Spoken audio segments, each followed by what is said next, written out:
What's good, YouTube? It's your boy JusticeXFalls. We back at it again with another video. Today we doing something a little different. We react to something a little different. We're looking at, as you can see by the title, 10 best Dragon Ball Z characters by IGN. I know I'm probably gonna have a few disagreements with this, so I figured I'd do a little reaction video for y'all. So without further ado, let's get to the video.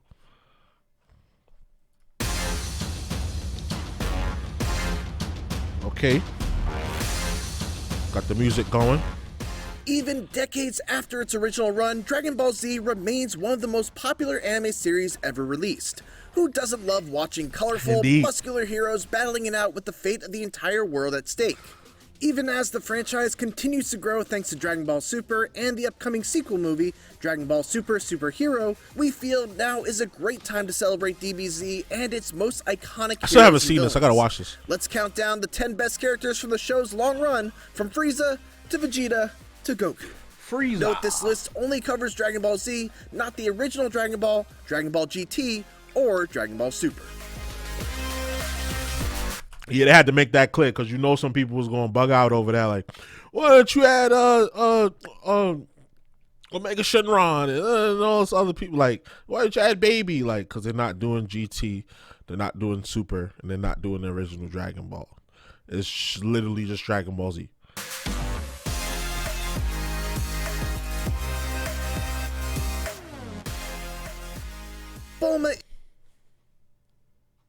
Bulma. Okay, I already know how this list is gonna go. No disrespect to Bulma, I fuck with Bulma. Bulma, she made Capsule Corp. She was responsible for a lot of important plot points, but Bulma. Alright, I see how this list is gonna go. Isn't quite as central to the Dragon Ball Z saga as she is in the original Dragon Ball, but she's still a character worth highlighting. The rare science dork amid a sea of muscle-bound fighters, Bulma is always happy to save the day with a handy gadget or three. Where would our heroes be without her trusty array of Capsule Corp accessories? I guess. Bulma's unlikely romance with Vegeta also proves to be one of the series' most compelling subplots. It's really the only compelling subplot. Okay, I get why they put Bulma, because I mean they're not going like, this list is not like who's the strongest fighter in Dragon Ball Z. It's the best character. Characters have to do with more than fighting. So okay, because the relationship between Vegeta and Bulma, although it's not really that deep, not really that complex to understand, it is one of the more better plot points in the story of Dragon Ball Z, which is true because there ain't really much else going on in it anyway except fighting, but that's what the anime is for. She's come a long way since her very first team up with Goku. Okay, I'm not mad at The that. line between good and evil is usually pretty well defined in the DBZ verse. There are exceptions. Android 18 is certainly one such She a case. goon. One of the world-conquering androids Future Trunks sent to warn our heroes about, 18 quickly proves herself to be more than just a killing machine. Whoa, watch out, everyone! Android 18 is here! Look, he noticed. How cute. Her independent streak and sarcastic sense of humor reveal a deep-seated humanity Dr. Gero couldn't quite snuff out. By the end of the series, 18 has given up her original programming in favor of starting a family with Krillin. It's a shame that the series never showed us more of how that relationship developed, Right. but 18 nonetheless ranks among the series' more intriguing and nuanced characters. Because all of a sudden they was just together. Then they had the baby. I forget the little girl's name. But yeah, that was, yeah. We got hints. We saw Krillin crushing on her, and then she had an opportunity to kill him. She didn't kill him, you know, because he saved her. He saved her, whatever the case may be, you know. And just even now in Super, like she was killing shit in the Tournament of Power. Like Android 18, definitely she one of the ones. She one of them ones, that's for sure. So I agree with that one. Cell, of course, I thought he'd be higher. To be honest. The ultimate creation of Dr. Gero, Cell is a creature who has near limitless growth potential. What is most interesting about him, though, is that he's willing to wait for characters to reach their full potential. He could simply kill everyone with his immense power, but often he is seen stalling and waiting, as he wants to battle the heroes of Earth when they are at their true potential. If not quite the greatest villain in DBZ history, Cell is certainly responsible for some of the series' best moments. Who can forget the tragic death of Android 16, spurring Gohan to reach his true power? And don't forget the dramatic final showdown when the late Goku returns to help his son finally destroy this all-powerful threat to humanity. Gohan, release everything! Remember Release all the everything. pain the One people of he's hurt. one of the most iconic moments, not in just Dragon Ball history, but anime history, period. Like Gohan turning Super Saiyan 2 and then defeating Cell with that family Kamehameha, with that father-son Kamehameha. I don't want to hear nothing. That was one of the greatest moments in anime history, period. Throughout the entire history of anime up until right now of me recording this video. Like you can't argue that. Now make that your power! Okay, Krillin getting some love. You really Number can't 7. make a list about Dragon Ball Z without including Krillin. I thought he was longtime- I thought they would put him at like number 10 if he was gonna be on this list. Once it got to 8 and he wasn't there yet, I figured he wouldn't be there. But again, I guess it's because we going by best character, not like strongest character. You know, even though if you go by power scaling, like those power scaling guys, those like Seth the Programmer and all of them, and Pim and all of them, most of them would tell you, like DBZ characters are like some of the strongest in anime, period. Like there's not a lot of characters that could theoretically on paper like beat them, and then Krillin would like probably solo most of your favorite anime characters, but that's another conversation. But yeah, it's about like best character, not like who's the strongest. And friend and training partner. Although his power is quickly outpaced by Goku during the events of Dragon Ball Z, Krillin is always around and ready to fight, even if it often means he gets beat up. In fact, Krillin's poor fighting record has become a bit of a running joke at this point.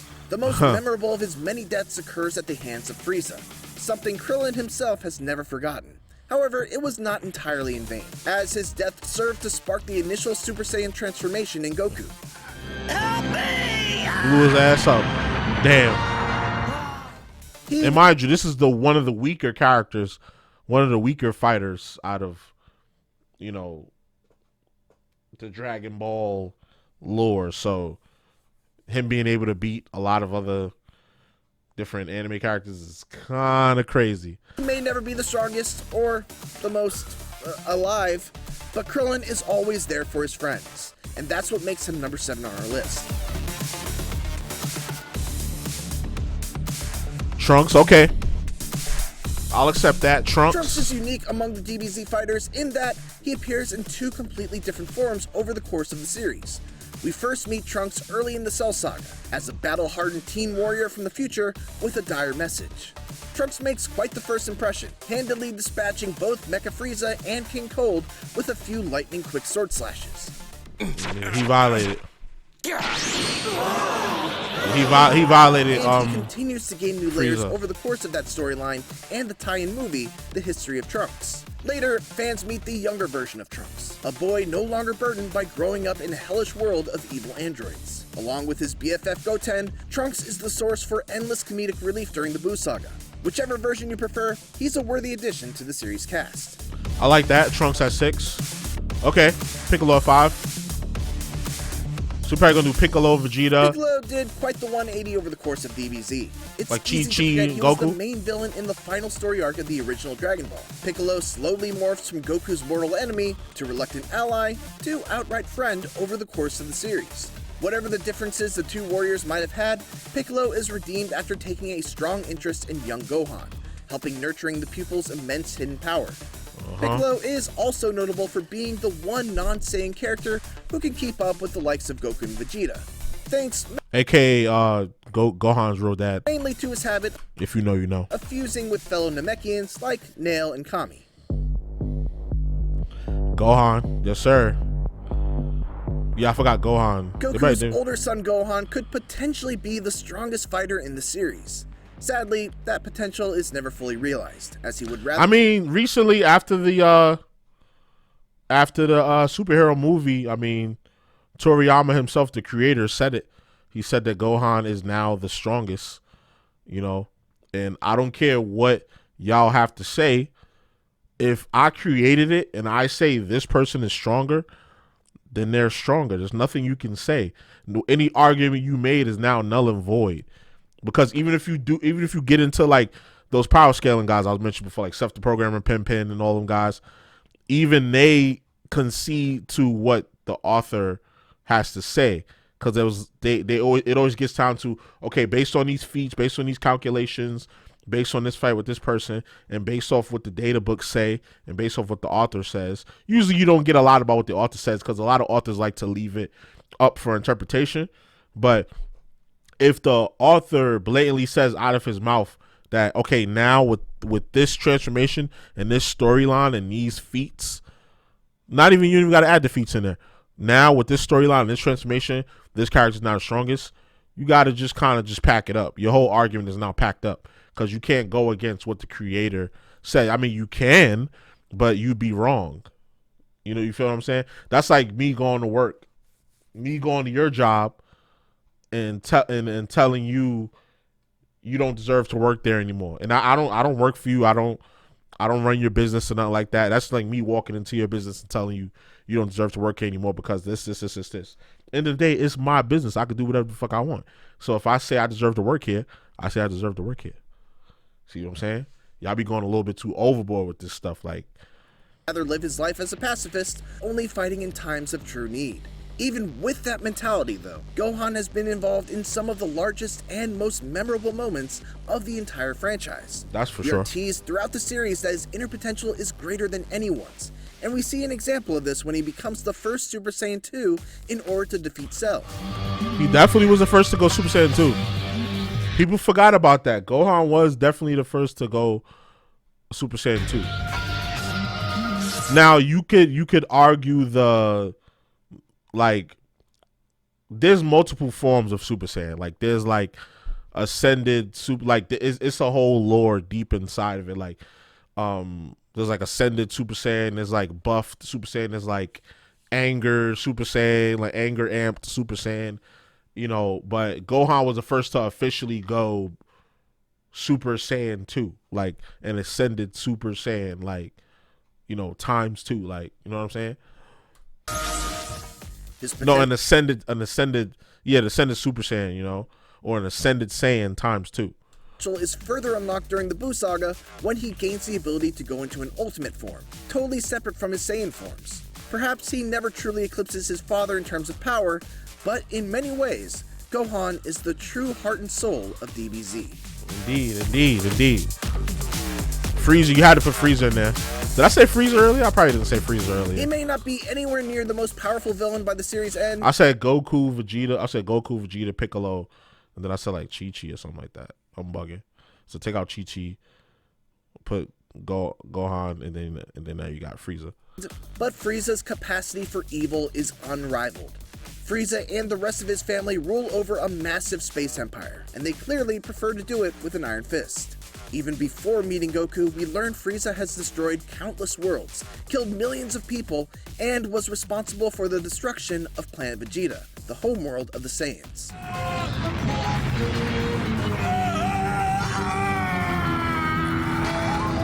My son lives on.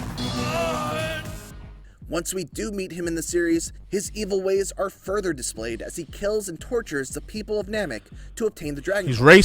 He's racist. He killed all the black people in the movie, and then the Saiyans he calls them monkeys. Frieza is racist. He kills Krillin, and in his last act, destroys the planet. How can I say all the Namekians are black? You can't convince me otherwise. You're not going to convince me otherwise. Namek in an attempt to kill Goku.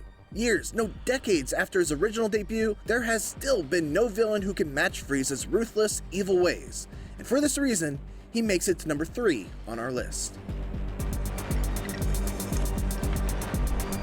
Okay, Goku's not number 1, okay.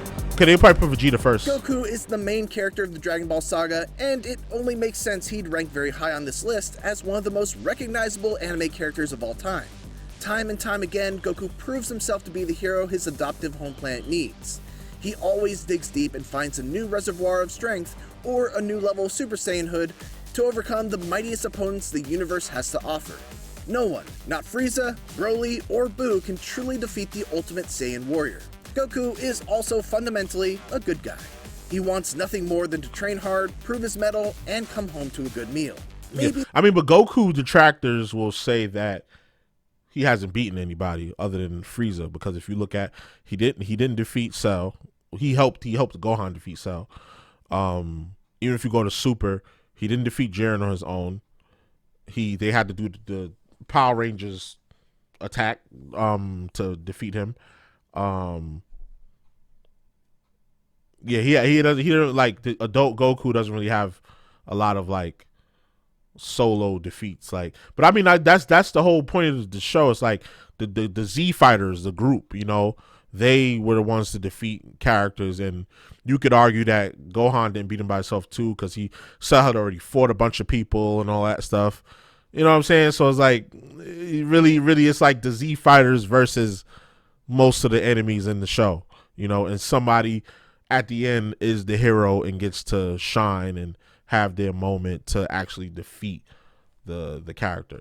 Well, if we're talking like Goku, Vegeta, Gohan, you know, people that have actually like ended somebody, like gave the final blow, like, or Trunks or something like that. Even in Super, you got Zamasu. You had Goku and Vegeta helping out, but it was Trunks who dealt the final blow with the Spirit Sword, you know, shit like that. You know, it's like, it's not just one guy doing it. It's a team. It's always been like a team effort. And then somebody gets their shine at the end to finish off the enemy. That makes him simpler and less complex than his arch rival Vegeta, but you have to admire Goku's consistency over the years. Kakarot! Do it!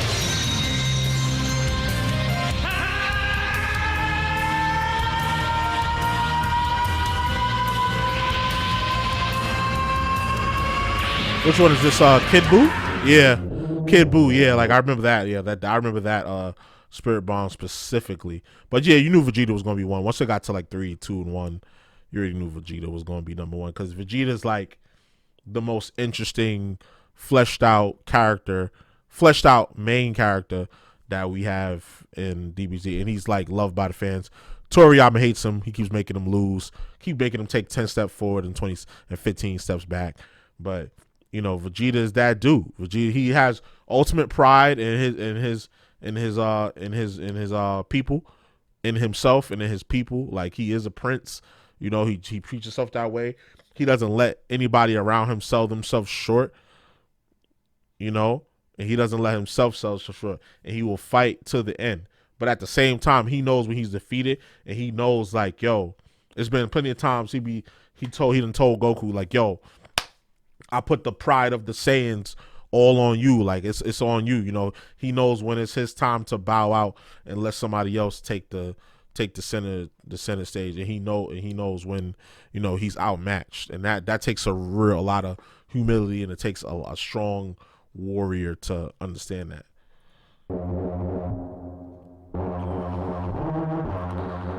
No character experiences a greater or better defined arc over the course of Dragon Ball Z than Vegeta. When we first meet him, this prince of the Lost Saiyan Empire is a planet-destroying bully come to conquer Earth. But over the course of the series, Vegeta evolves from foe to reluctant friend of the Z Fighters. He even settles down with Bulma and starts a family.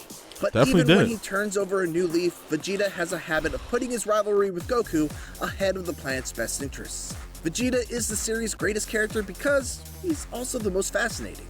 He's cursed to always be second best. No amount of high-gravity training or death-defying schemes will allow Vegeta to stay ahead of Goku for long. See, but that's just writing, though. That's writing, though.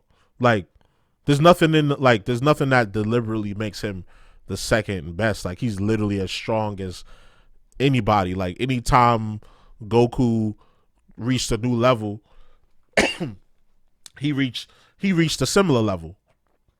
Like, when Goku did the Ultra Instinct. What you call it, did something similar to it, but it was like his own thing. He always came with his own thing, where like you'll probably see at the end of Super, you'll probably see Goku be like Whis, like an angel, and then Vegeta be a god of destruction. I think he's already training to be god of destruction. I don't read the manga. I just see little clips here and there on YouTube, like people in my suggestions and stuff. So y'all can correct me on that if I'm wrong. But I think that's what's going to happen eventually. But that doesn't stop him from trying, and that's why we love him. I remember being a kid. I remember being pissed off that he got taken over by Dr. Gero. He got taken over. He got that stupid ass M on his forehead. It did give him a crazy buff. He was like crazy stronger, but like, nah, I ain't like that. He ended up having to blow himself up, made him look like a hoe. Like, okay, that's a heroic way to go out. But it's Vegeta, Prince of All Saiyans. He had to blow himself up to win. No, fuck that.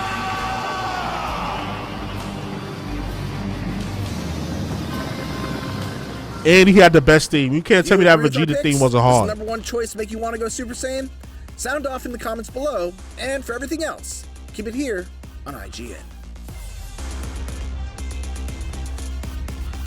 Okay, I'm not really mad at that. I mean, only thing I would say is like Krillin at 7. What was it? Krillin at 7?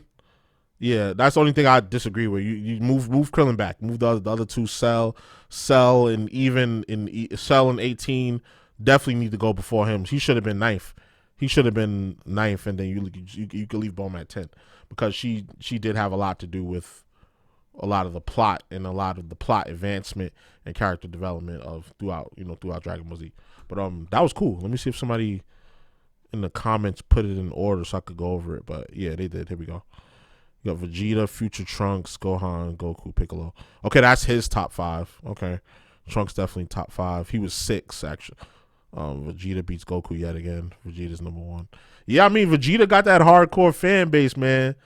Like people love Vegeta, and I'm one of them people. Like I'm typically a Goku fan, but like Vegeta is that dude. I ain't gonna lie, Vegeta is that dude. Like even though he always like the ultra ego stuff and all of that, that's in the manga. I haven't gotten to that yet. Like he always find a way to get stronger, and he always keep that same energy. He always ready to scrap. Always has the same pride. Never gonna go easy on himself or the opponent. And he's gonna go crazy. He's gonna do damage no matter what. He's gonna do damage. He might lose, but he did damage. So this was a pretty decent list. I only disagree with number 7. They put Krillin at 7. I didn't really. And then maybe young Gohan, move him up a few spots because they had Gohan at what? They had Gohan at what, 5? No, they had Piccolo at 5. And then they had Gohan at what? 3, Frieza. They had, what you call it at? Wait. Trunks is 6. Piccolo 5. 4 Gohan. So you could replace me. I would replace Piccolo with Trunks. And replace Krillin with Krillin with 18. So Krillin with 18. So Krillin will go to 9, and then 18 goes to 7, and then Piccolo goes to 6, and then Trunks goes to 5. That's how I would do it. And then other than that, I have no problem with the list. So y'all let me know what y'all think about the list. What's your top 10 out of these 10 people that they picked, or you could pick any other character if your character wasn't picked in this top 10. What would you put? Put it down in the comments. Let me know. Let's have a discussion. So y'all already know the vibes. Like, comment, subscribe, all that good stuff. This your boy JusticeXFalls. We out. 1.